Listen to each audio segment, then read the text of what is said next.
Graça e paz, amado de Deus, estamos aí para mais um vídeo, atendendo uma sugestão aí do nosso inscrito.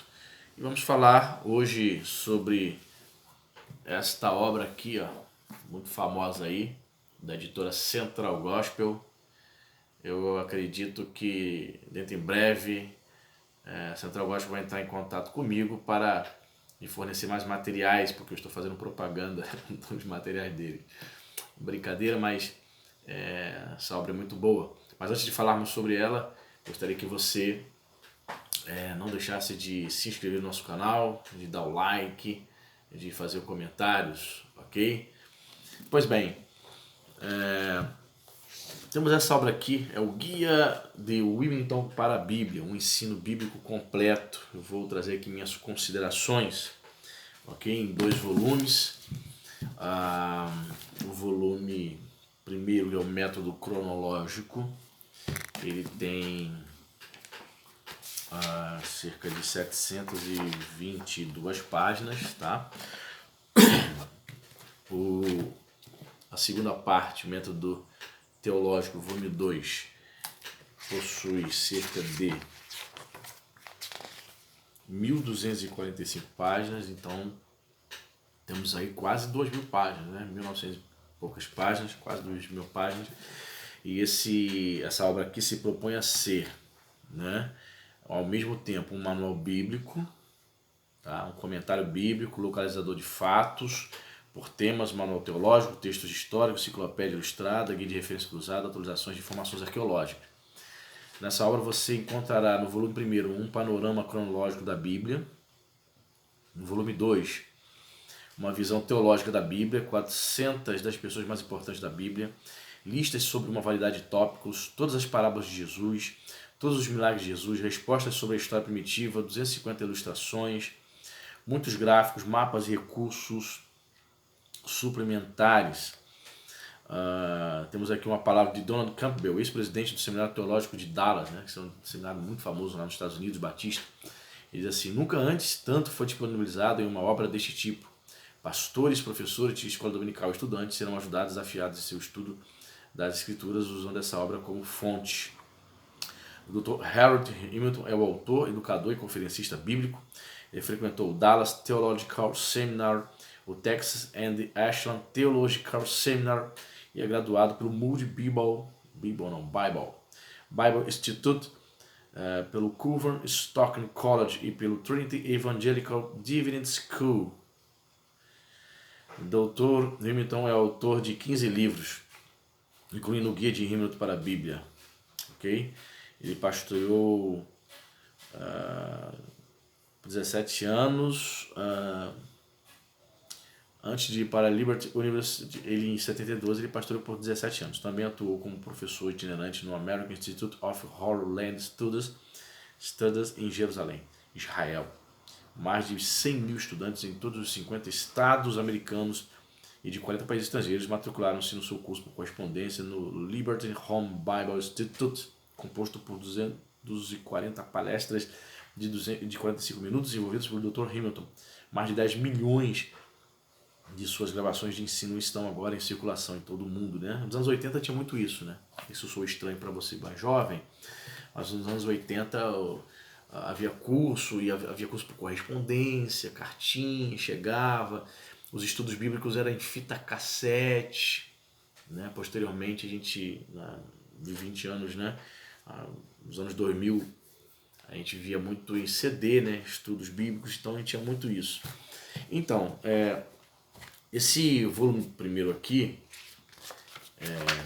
ele traz como se fosse assim, uma espécie de panorama, uma visão geral de todos os livros da Bíblia, tá? Vem de maneira cronológica, cheio de gráficos, olha, cheio de gráficos, trazendo assim como se fosse uma espécie de resumo, né, dos capítulos. Olha, Gênesis 1,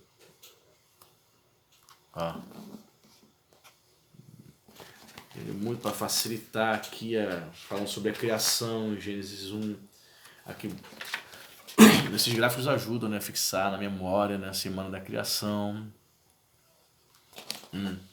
A teoria do intervalo.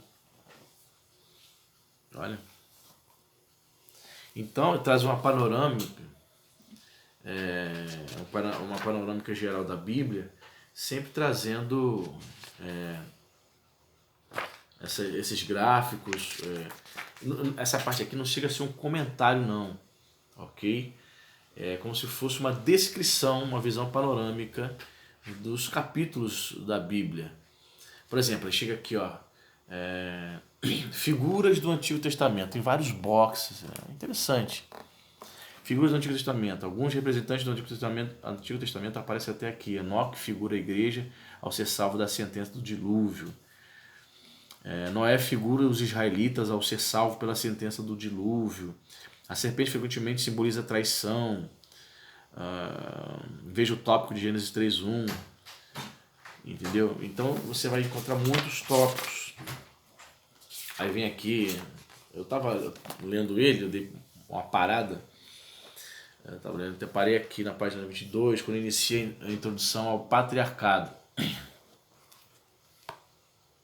Ok? Ainda em Gênesis. Perfeito. Então, várias descrições, vários boxes. Ele para, se detém para falar sobre o anjo do Senhor. Certo? O significado do nome é o Shaddai.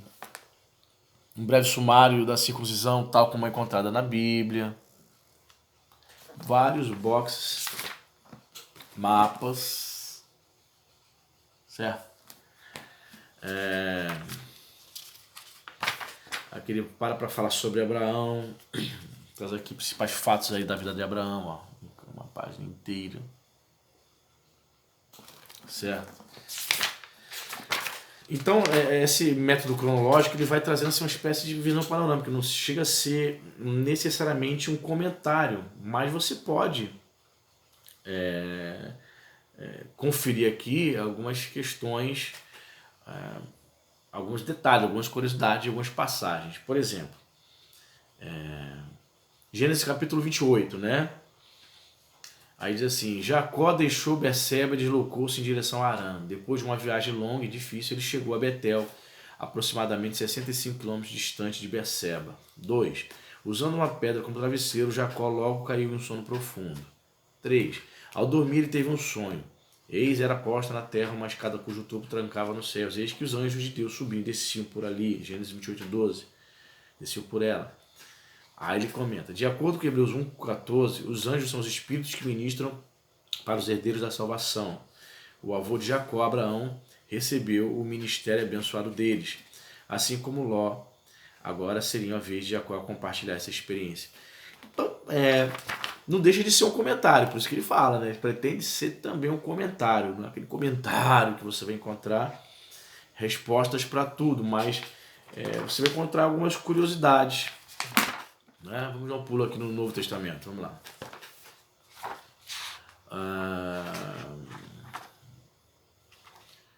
Evangelho aqui.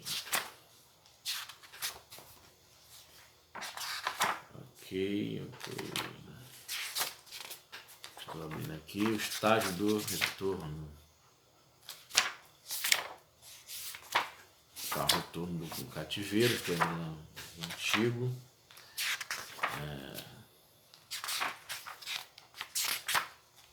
Estou encontrando aqui. Muito bem. Ele começa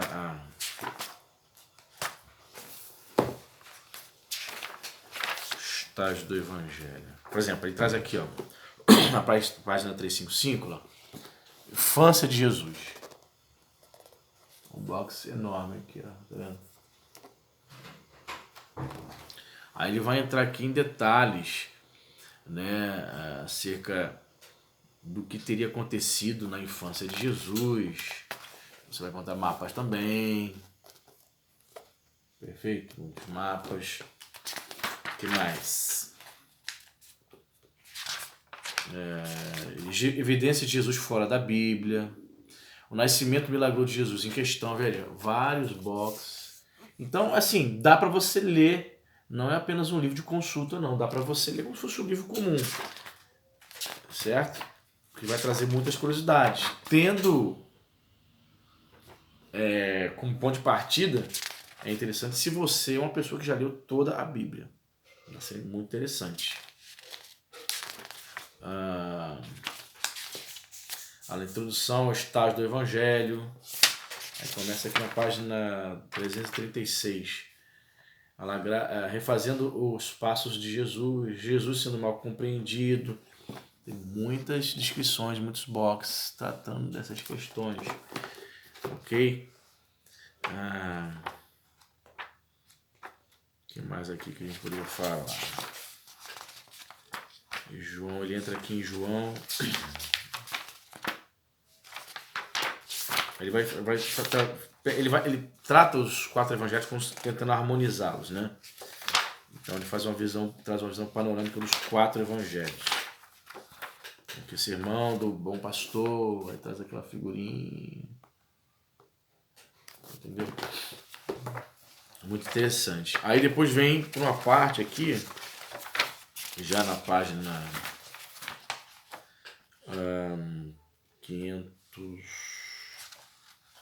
533, o estágio das epístolas. Aí ele vai tratar das epístolas, ok? Saindo dos evangelhos de Atos. Por exemplo, ele chega aqui em Romanos, na página 535, ele traz uma introdução, então, geralmente que você encontra em comentário, né? Uma introdução à Epístola de Romanos, certo?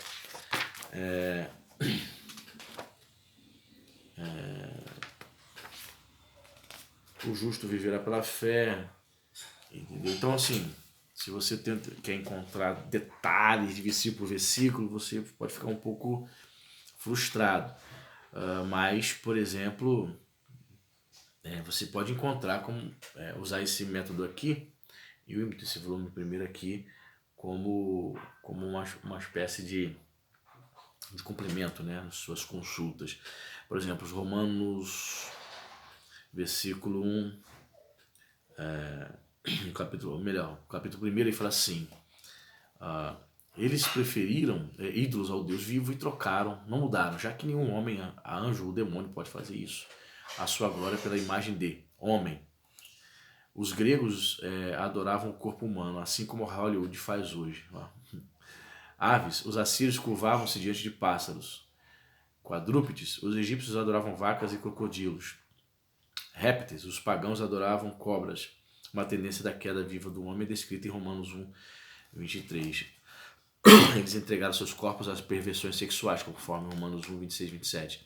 O pecado da homossexualidade normalmente é o último estágio de degradação nas civilizações que se afastam de Deus. Foi por causa desse crime que Deus varreu Sodoma do mapa do Oriente Médio, segundo Gênesis 19, e depois ordenou a destruição de Jericó, juntamente a outras cidades do Antigo Testamento.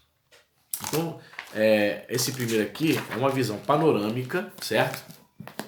700 e poucas páginas, esse primeiro volume, e uma espécie de comentário meio, né, não tão completo, né, mas serve, digamos, podemos dizer, como complemento, se você já tem outros comentários. O volume 2, eu tô lendo, tá? Eu já estou na página 246, tô lendo, ok? E ele trata sobre vários temas no sistema perguntas e respostas. Certo? Por exemplo, página 247, onde eu estou na questão da soteriologia, sobre salvação. Aí ele vem o tema segurança da salvação. Tá vendo aqui? Aí vem com perguntas. Um cristão pode ter o seu nome apagado do livro da vida? Isso é legal.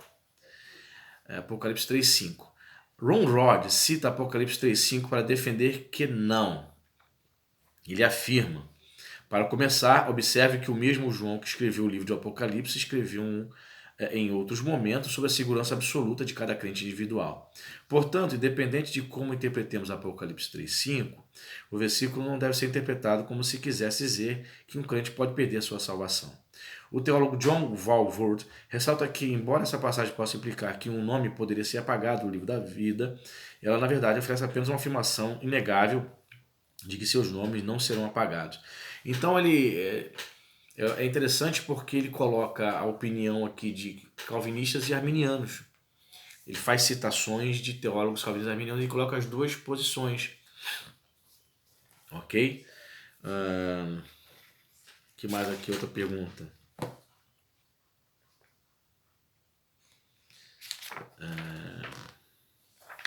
Ele cita muito a teologia sistemática de Schaeffer. Né? Aqui, a salvação e o evangelho. Pergunta número 70. Qual será o destino daqueles que nunca ouviram o evangelho? Olha. Gary Habermas e J.P. Moore advertem-nos de que, ao respondermos a esta pergunta, estamos tentando derivar conclusões relativas a questões sobre as quais as escrituras permanecem em silêncio. A Bíblia não se refere explicitamente a esta questão por razões óbvias. Portanto, seja qual for a nossa conclusão, esta deve ser formulada teologicamente a partir dos atributos de Deus e das considerações gerais apresentadas nas Escrituras. Norman Geisler, cita também Norman Geisler, afirma que existem duas perspectivas principais quanto a isso. Algumas pessoas acreditam que os pagãos podem ser salvos a parte do Evangelho se responderem à luz da revelação geral. Outras acreditam que Deus providencia a verdade do Evangelho por meio da revelação especial. Certo? Muito bem. Outra pergunta aqui, por exemplo. Que conclusões se seguem à crença de que os indivíduos podem perder a salvação? Que é possível alguém que foi purificado do pecado pelo sangue de Jesus tornar-se sujo novamente? Essa afirmação é refutada por Hebreus 1:3. Que é possível alguém que foi eternamente aperfeiçoado tornar-se imperfeito?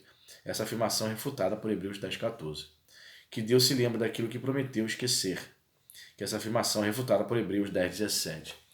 Então ele vem com várias perguntas, então ele vai... Vou dizer para você aqui quais os temas que ele vai tratar, como se fosse também uma teologia sistemática, mas em formas de perguntas e respostas. Interessante. Ele também traz assim uma introdução aqui, perguntas sobre a Trindade, perguntas e respostas sobre Jesus. Então vamos lá. Quais são nessas quase 1000 páginas aqui, do volume 2, esse método de perguntas e respostas, ele vai falar sobre a Trindade, Deus Pai, Jesus Cristo, Espírito Santo, o homem, o pecado, a salvação, é onde eu estou. Ele vai falar sobre a igreja, a Bíblia, os anjos, Satanás e os demônios, as profecias, o céu e o inferno, a vida cristã, personagens do Antigo Testamento. Já não é mais sistema de perguntas e respostas, mas ele vai trazendo curiosidades acerca de personagens do Antigo e do Novo Testamento. No final tem o índice de tópicos da Bíblia, tem todas as parábolas de Jesus, todos os milagres de Jesus. No final do livro tem, eu já li essa parte toda, lá no final, foi a primeira coisa que eu li. Perguntas e respostas sobre Gênesis 1 ao 11, muita curiosidade, muita coisa boa. Contrastando a vida dos heróis da Bíblia. Vamos lá para essa parte final, lá, 1203, perguntas e respostas sobre Gênesis 1 ao 11, na página 1203. Agora estou lembrando, né? Eu comprei essa obra, gente, não foi agora não, tá? Tem 4 anos que eu comprei essa obra. E eu li primeiro realmente essas curiosidades aqui sobre perguntas e respostas sobre Gênesis 1 ao 11, que é da página 1203 até o final, aqui na página 1233. 233? Não, 1223. Então são 10 páginas, depois que eu fui lá para o início, tá? Aqui, ele vai responder aqui perguntas. Quão vasto é o nosso universo? Quão pequeno é o nosso universo? Quanta energia existe dentro do nosso universo? Que mistérios e segredos se encontram no nosso universo? Qual é a complexidade do nosso universo? Quando o universo foi criado? Como a vida veio existir? Porque a Terra foi criada no primeiro dia, enquanto o Sol e a luz e estrelas só foram criados a partir do 4º dia da criação? Aonde estará no céu? Onde Caim encontrou sua esposa? Por quanto tempo Adão e Eva ficaram no jardim? Como era a aparência de Adão? Olha, perguntas assim, são 39 perguntas nesse naipe. Muito legal. Então eu só vou ler um trechinho aqui. Quando o universo foi criado? Só para matar a sua curiosidade, para esse vídeo não ficar muito longo. Quando o universo foi criado, os autores House e Holden oferecem um quadro útil que resume os respectivos argumentos para o universo antigo e o universo recente. Tá. Ele mandei para a página 208. Evidências científicas da idade do universo. Outra pergunta aqui, ó. Como a vida veio existir? Pergunta 7. A verdadeira pergunta hoje não é sobre a sobrevivência das espécies, mas sobre a chegada delas. 3 teorias tentam explicar nossas origens. O materialismo ateísta. Essa teoria afirma que tudo se originou do nada. Em outras palavras, se uma pessoa fornece barro suficiente, em tempo suficiente, ela produzirá sozinha a música de Beethoven, as pinturas de Rafael, os textos de Shakespeare e os ensinamentos de Cristo. Pergunta: se 1 milhão de macacos datilografar de dia e de noite, cada um com sua máquina de escrever, quanto tempo levará para o macaco acidentalmente datilografar as primeiras palavras da Bíblia? No princípio, Deus criou os céus e a terra. Resposta: imagine uma rocha passando da Terra para a estrela mais próxima, cerca de 40 trilhões de quilômetros de distância. A cada milhões de anos, um passarinho voa para essa grande pedra e retira o menor grão de areia dela. Quando 4 rochas desse tamanho forem carregadas por completo, então um desses macacos terá acidentalmente digitado Gênesis 1:1. Porém, essa realização seria absolutamente nada se comparada às probabilidades de uma célula viva ser formada por processos aleatórios. Então ele vai entrar nessas questões aqui de evolução, sobre a criação do universo, das estrelas, a complexidade do universo, ateísmo, materialismo, a doutrina criacionista, evolucionista. Muito interessante, gente. Então temos aqui o volume 2 com quase 1000 páginas, que seria uma espécie de teoria sistemática, porque vai abordar a soteriologia, eclesiologia, né, pneumatologia, escatologia, só que em forma de perguntas e respostas. Eu gosto muito, porque é uma linguagem de fácil entendimento e gostosa, uma linguagem agradável, uma leitura agradável que você faz dessa obra com muitas curiosidades. Eu recomendo você ter na sua biblioteca para consulta. Os 2 livros você tanto pode ter para consulta quanto para você ler como se fosse um livro comum. Normalmente eu pego esses livros aí, dicionário, uso para consulta e também leio como um livro comum, do início até o fim. Pode ter 2.000 páginas. Por exemplo, eu tenho o comentário bíblico pentecostal, ali o Novo Testamento da CPAD, meu antigo, um volume só, mais de 2.000 páginas. Agora ele é publicado em 2 volumes, né? Então comprei aquele meu ali em 2007, 13 anos, portanto. Eu já estou na página 1000 e pouco. Estou lendo ele devagarinho. Entendeu? Já li mais de 1000 páginas dele em 13 anos. Entendeu? E assim, eu vou lendo todos os meus livros assim devagarinho. Quando eu vejo, já li um livro de 1000 páginas, 800 páginas. Entendeu? Como já falei pra você, eu tenho esse meu método de leitura. Eu leio tudo de uma vez só. Então, no momento, eu estou lendo teologia. Eu tenho outros livros aqui embaixo, aqui, ó, que eu nunca fiz review, de filosofia, de história.